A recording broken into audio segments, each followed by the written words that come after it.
Okay guys, sa tinda na sa Auto Repair Shop, meron tayong Nissan Almera rito na naka-check engine. Ang problema niya is ETC actuator sa throttle body MAP sensor, circuit B1, check engine siya. Yan, nagja-jerking plus low power.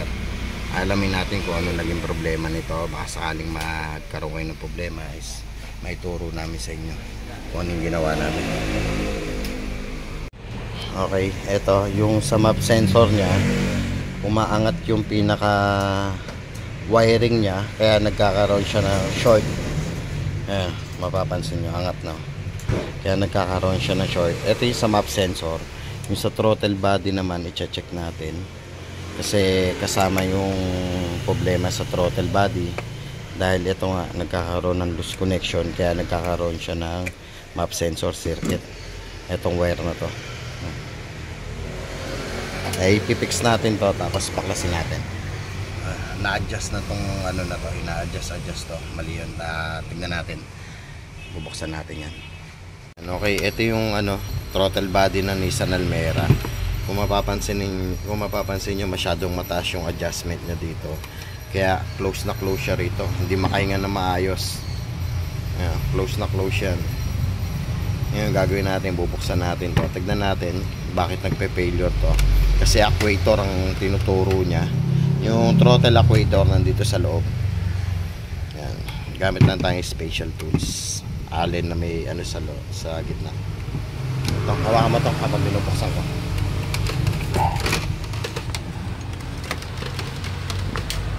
Dito mo tutok. Dito.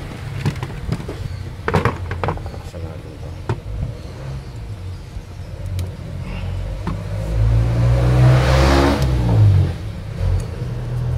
Sakal ang pasok ng hangin nito, kaya nagpe-failure yung ano, kaya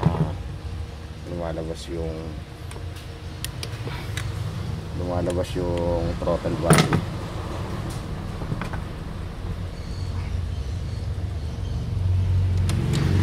Titingnan natin kung may basag yung gear,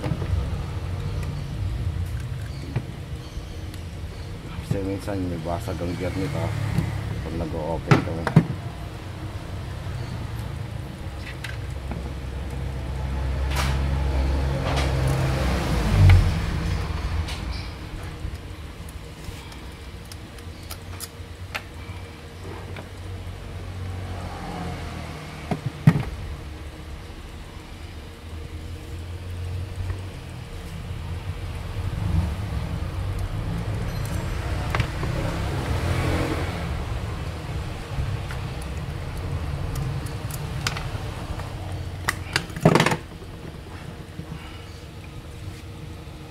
Okay naman, wala namang basag yung gear, kasi kadalasan dito nagkakaroon ng problema dito. Ngayon tingin ko sa adjustment lang to, kaya nagkaroon siya ng problema. Ay, luwag pala. Kuha ka ng flat screw.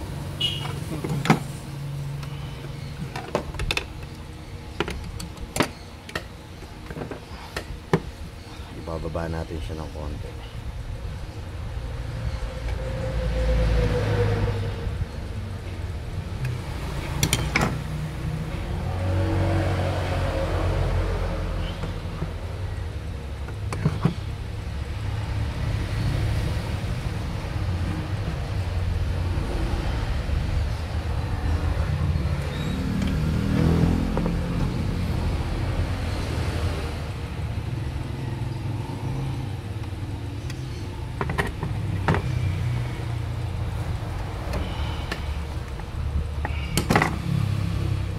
Standard yan. Ito, ganito kakababa. Kung mapapansin nyo, may uwang na siya. Kita ba ang uwang? Ayan, madumi lang. Ayan. Tapos check natin to kung gumagana.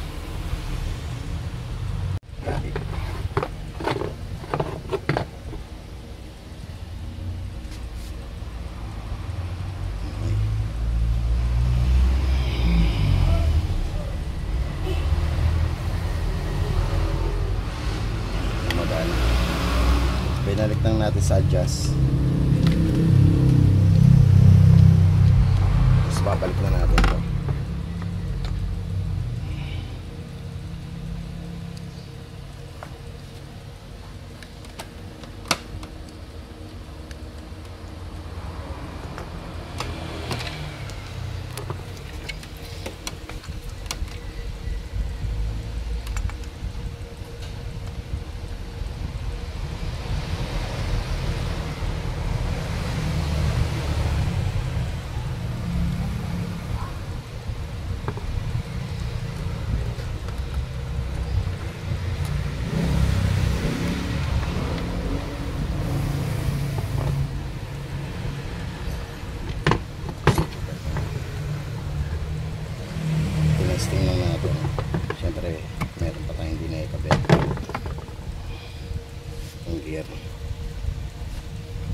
motor nyo, okay na yung may actuator.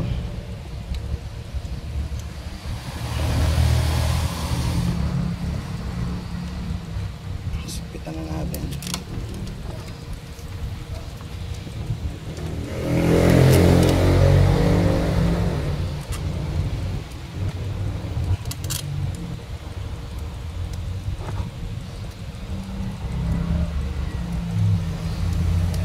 Ginawa natin dito, binalik lang natin yung dating ano niya, yung dating standard niya na ikot dito sa pinaka butterfly natin.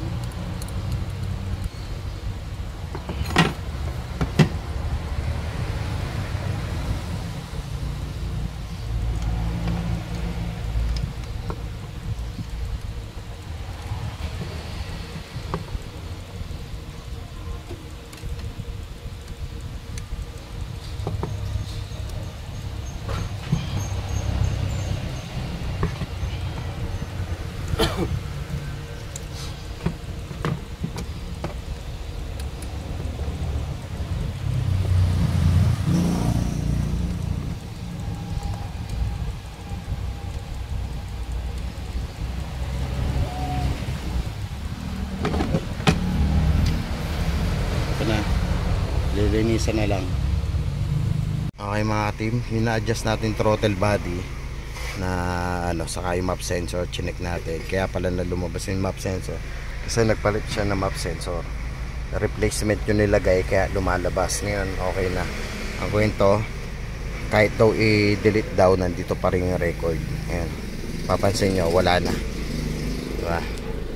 Tapos ngayon data stream natin, tignan natin kung marireading pa rin natin. Ayan, yung throttle body, wag nyo i-adjust lang, i-adjust mga katima, kasi magkakaroon talaga kayong check engine, low power, jerking, lahat nandun na yan.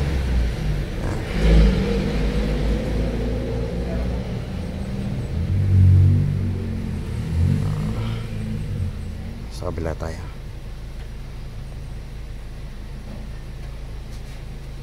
Ay, mabas ako.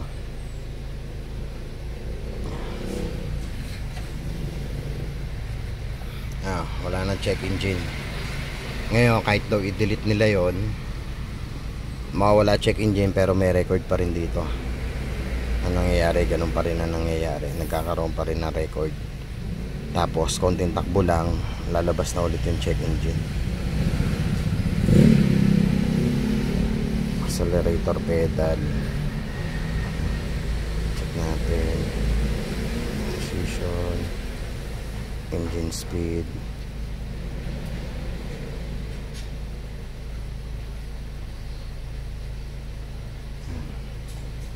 map sensor.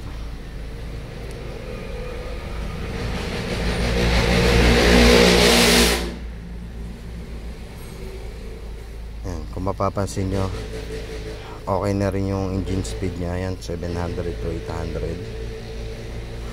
Meron na siyang ano, may reading na siya kahit yung mga sensor. Tapos ito yung throttle sensor, pang 1, sensor 1, sensor 2 sa pedal. Nagre-reading na rin siya. Ibig sabihin gumagana yung, nakikipag-communicate yung throttle body to pedal sensor. Kasi pag naglo-low power ka, babagsak minsan ng sensor 2 o sensor 1, maaring throttle body, maaring pedal sensor, kaya nagkokos ng low power. Ngayon dahil nga inayos natin yung adjust ng ano, ng throttle body, chinek natin yung map sensor, yung tutusay yung map sensor, dahil nga dito sa papalit-palit hindi na rin na naayos. Ayan. Tapos ngayon ang gagawin natin, magto-throttle relearn na tayo. Dahil sabay na rin ang linis ng ano natin, sabay na rin ang linis ng throttle body, magre-relearn tayo. Ayan, throttle relearn. Ayan, kung gusto nyo nangyayari man sa Nissan nyo to, ayan, gawin nyo lang to mga team. Iwasan nyo yung mag-adjust. dahil hinahabol nyo yung RPM nyo. Pag ina-adjust, umaayos, nawawala yung jerking, okay, walang low power. Ito, tingnan natin. Magre-relearn na tayo dahil medyo mataas pa yung idle nya. Kailangan natin mag-rotary learn. Saka dahil naglinis na rin tayo ng map sensor. Start. Antayin lang natin mag-complete yan.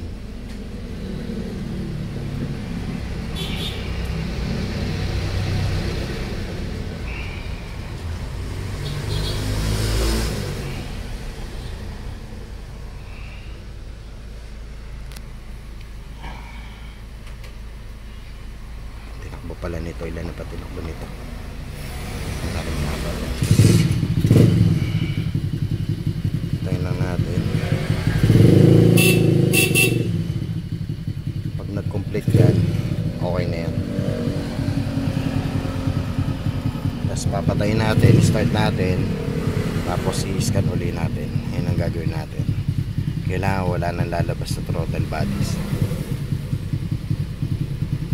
Hintay-hintay lang natin mag-complete.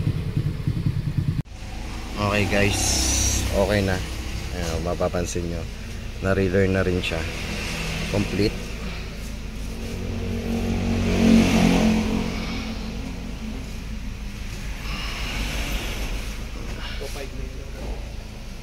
Throttle position learning complete. Yan. Okay. Saka napakatahimik na. Yan kung mapapansin nyo. Ganyan lang po ang mag-relearn pagka naglinis kayo ng throttle body. Saka iwasan nyo mag-adjust. Ayan na nangyayari ho dyan. Okay mga team Dano si Auto Repair Shop. Sana may natutunan na naman uli kayo sa amin. Map sensor. Dami. Yan. Pasanin nyo yung andar. Okay na. Okay, Team Dano si Auto Repair Shop. Ha? Na-relearn na? Okay, na-relearn na. Kaya ganyan na andar yan. Huwag lang kayo mag-a-adjust doon sa throttle body. Ha? Ganyan ang mangyayari sa inyo. Baka mamaya magpalit kayo yung throttle body. Sayang, mahal rin yan. Okay, maraming salamat.